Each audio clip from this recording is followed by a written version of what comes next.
Good morning, everybody, and maybe I should say good night at the end of the video. I don't know, but good afternoon and good evening, wherever you may be on the planet.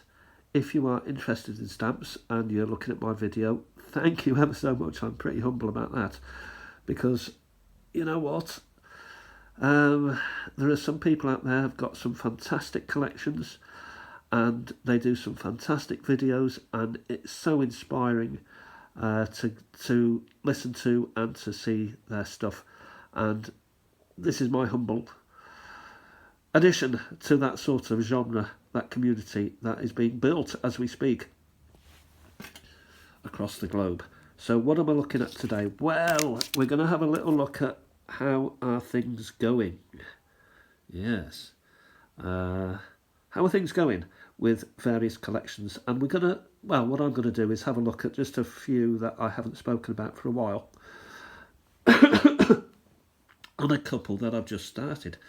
So here I want to show you my little Antarctic and South Pole collection. It's usually those countries which are interested in that sort of thing.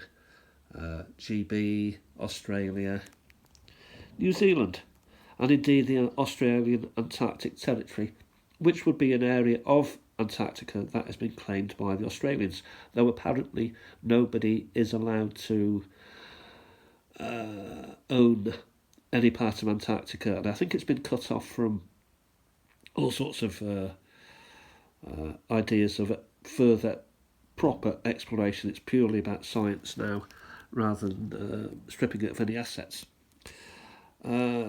This one, however, is Russian, and you know, the Russians have done work, great work in Antarctica, and it's good to see the whole world comes together and is united about what should be done with Antarctica, or rather what shouldn't be done with Antarctica. So despite all the troubles of the world, you know, it's good to see cooperation going on. So geology is going on. Are they digging? Are they uprooting rocks and taking them home to build stuff? I don't think they are. I think they're just testing things. So we've got the Shackleton there. We've got the Scott expedition there. Ross, who found it, or discovered it, I should say. And so that's my Antarctic exhibition. Now, I started Spain the other day. And again, I haven't got many stamps, but as I'm going through the box, these are popping out. So as you can see, I'm using stock books for them.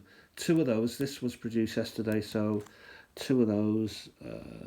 So immediately there's some sort of Franco set being completed, and then we have the King, 2, 8, 10. I love the purples, 15. Greys are nice as well, 20. And 50, and then we have the smaller versions of them, which I'm not quite sure what that's about. 10, 25, 45, very nice. And then we have sort of, you know, these may be earlier stamps. Well, this one may be an early stamp because it's only got a one peseta value on it, so it may have been around that sort of area. That's a good way of checking sort of, you know, a ballpark figure, what sort of era we're looking at. We then jump up to 29, and we also see 90 there, so the fact that 1990 is there, you'd expect them to be paying around about 29 pence for something. And then we have this stamp, which is 17 pesetas, so we're going back in time again now with that, presumably. So that is a pretty good way of just giving you some sort of clue, some sort of hint. Because this one here, 3 pesetas 50, so that will also be earlier. This is Manuel de Amat. And this one is 1 peseta, so this is 1 peseta, 2 peseta. Would be an early one also, and I don't know who that is. So we turn over and we go to the USA stuff, which I've been collecting most recently 5 cent, 15 cents. So we're looking airmail with these. Probably the same series, possibly. 5, 15 is a sort of rhyme there. And the Americans do like their slogans: organised labour, proud and free. The eagle, the American eagle. What we forget is that America is there for a reason. It was created to escape from everything and start from new. We've got to remember that. So if we think that they're like us or that they care about us, we may be sadly disappointed. Switzerland founded 1291. Not sure what's going on with that particular 50-cent stamp and a 10. People's right to petition for redress. A nice Wyoming stamp, and this would be 100th anniversary possibly of its accession into the Union. 1890, I'm not sure, but it's 25 cents. Beautiful stamp. Emily Bissell, or Bissell, a crusader against tuberculosis. Excellent. Now we did speak, or I spoke a little bit about Cuba and its, what Cuba did in order to, it was leprosy with Cuba, yeah. So, yeah, of course, this was a big old killer back in the day, even up until 1940s, 1950s. And here we have aviation pioneers in the US, and as we go along, we saw more and more aviation stamps coming to the fore. Harriet Quimby, which we saw the other day, and Jacqueline Cochran. Looks like a jet, that doesn't it? Again, 39 cents, a 50 and a 50. So I would expect those to be part of maybe not a set, but certainly a similar sort of era.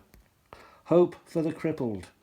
Possibly not the word we would use today, but yeah, somebody wheelchair bound getting up gradually.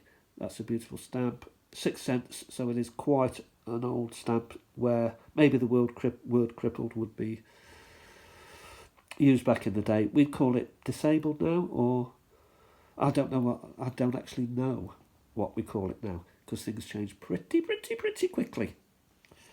Here we have Black Heritage, which is a 33, Malcolm X.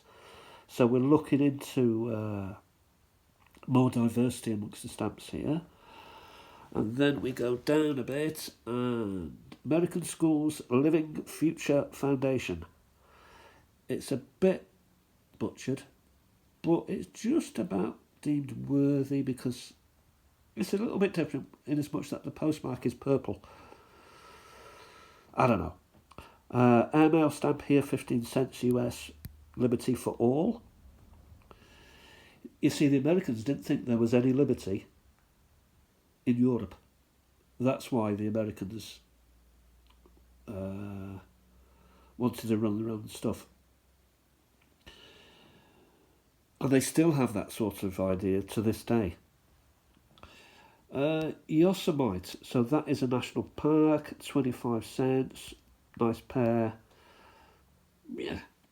And another airmail, so maybe that should go upwards. But that's for 31 cents. That's a beautiful stamp. It's got the flag and it's got the plane, and yeah, that's quite nice. So that's where I'm up to with that. With those particular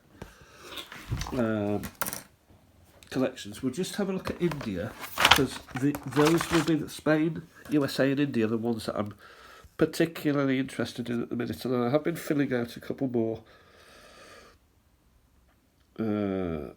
Indian stamps as they pop forward, probably more towards the back end of the collection, so I'll just fast forward. Yeah, so I'm here now having fast forwarded. Yeah, we found this the other day, didn't we? And also, we're starting to see more, after the Empire was purely, it seemed, about king's heads and queen's heads and that sort of thing. And then when India came independent, and had to make their own decisions about what they were putting on the stamps. You know, there's a lot of king's heads going on there. There's nothing else. Then 1947, suddenly we're getting different things. So they're suddenly getting the 3 Ashax lions. They're getting important buildings and monuments. They're celebrating their history. They're celebrating their technology with the dams. They're celebrating the map of India. So India, instead of being split asunder as it was when the British found it, and indeed Portuguese had part of India, and the French had part of India, and the Dutch had part of India. In fact, the French thought they owned most of India. It was only when they were driven out did they realise that, oh, we didn't have that much anyway. Because they were never told. They were told one thing and the actuality was the other, but we won't get into that. So, you know, we're getting more India-centric. Then to 1965, we're getting then people-centric. So suddenly people and their achievements and what they do, they were becoming important. 67, there would have been tension around Pakistan, and here we have a fighter jet, people picking tea. So, no, and this one, I believe, I can't find that where it belongs at the minute. Put 71. We go forward. Yeah, so suddenly we got all these. They're more Western, not Western, but they're more descriptive. They're not just saying India with a monarch's head. Suddenly, you're learning more and more about India and what it means and what it's like and what is important and what they do and what is there, if you get me. Anyway, those are my collections for now. How are things going? Well, slowly but surely. It's nice to have, you know, 1 or 2 stamps maybe a day popping up that can be added. Any more can be slightly difficult to cope with. Stamp collecting fun. I hope you're having fun with your collections, and thank you for everyone's comments and likes and tick-ups and that, and I'll talk to you soon. Bye for now.